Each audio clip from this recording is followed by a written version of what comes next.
The rivers which were once very permanent are now seasonal. There's no rain. Dry seasons go over even what we expect to be our rainy seasons. It's only us youths who can change that. We don't expect the old to come and do that. And it's not a time that we sit down and wait for the politicians or the leaders to come and do it for us. We're the only ones who can do that and change that, so that in future people will look and say, once these youths stood, and that's why we have this.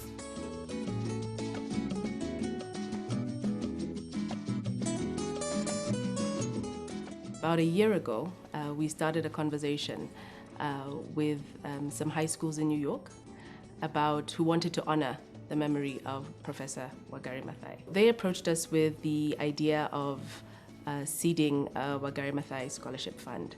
And within the foundation, we thought, fantastic idea. This is somebody who we ourselves had been in several conversations with over the last couple of years. And we thought that we didn't want to just do it in New York, but we wanted also to do it in Kenya, which was the late professor's home and where she started the Greenbelt movement.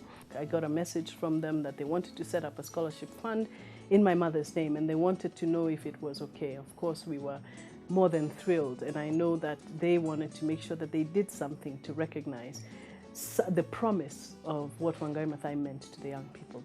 Through this fund, we're trying to encourage young women specifically who are passionate about environment, who may not be studying environmental studies, but who have shown through their own tenacity and through their own interest that this is something that they want to have an impact on, and have mobilized either their communities or people around them to think positively about environmental concerns and their own contribution towards conserving the environment. You know, Wangari Maathai was herself the beneficiary of scholarships. It was because of the people on whose shoulders she stood. And those were people like the Rockefeller Foundation is doing now, who put forward scholarships that she benefited from.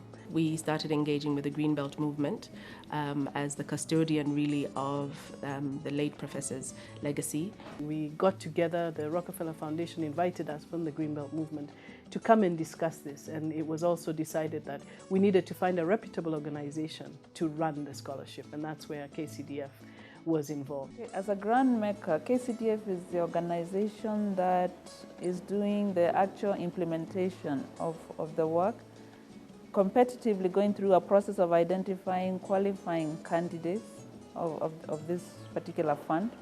We advertised, we had to make an announcement and make sure it reaches as many young people as possible in this country, explaining what the fund is about and the criteria for selection.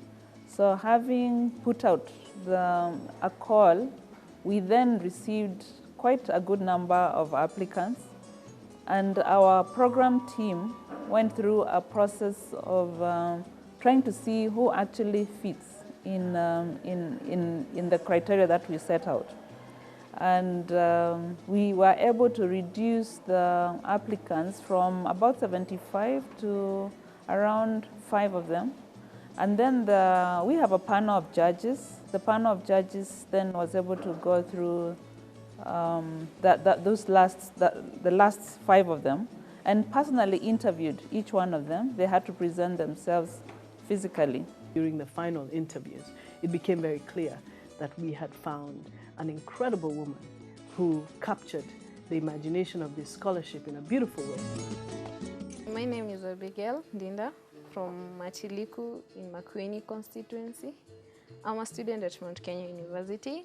I'm in my second year doing a bachelor's in clinical medicine.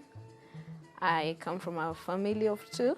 My mom is a very good role model to me. Mom always made sure that we grew flowers at home. One of the things that make me feel so much attached to the flowers and to the environment is the fact that Mom did it first with a passion.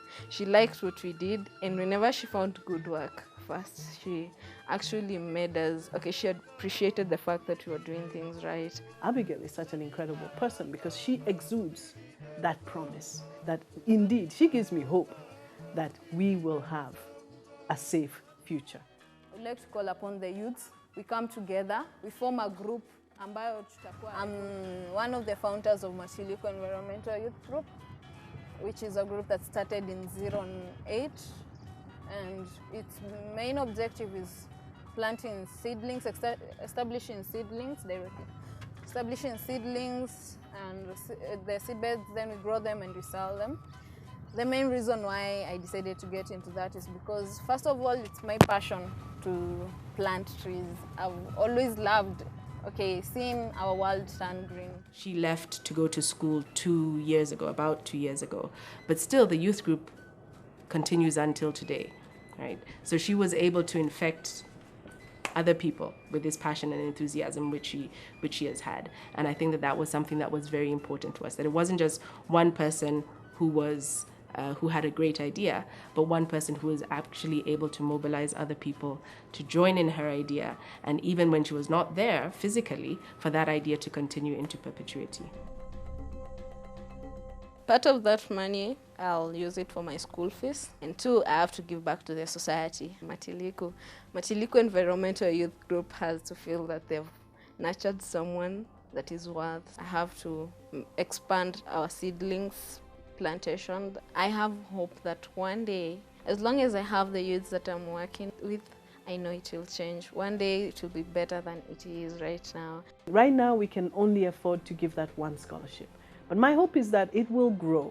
It will grow so that next year we give 5 and 10 and 20 scholarships. It's time that we youths stand up for the environment. It's time that we make something that we look at it in future and say, we did something. Our kids will look at this and say, our parents did something for us, and that's why we have trees right now.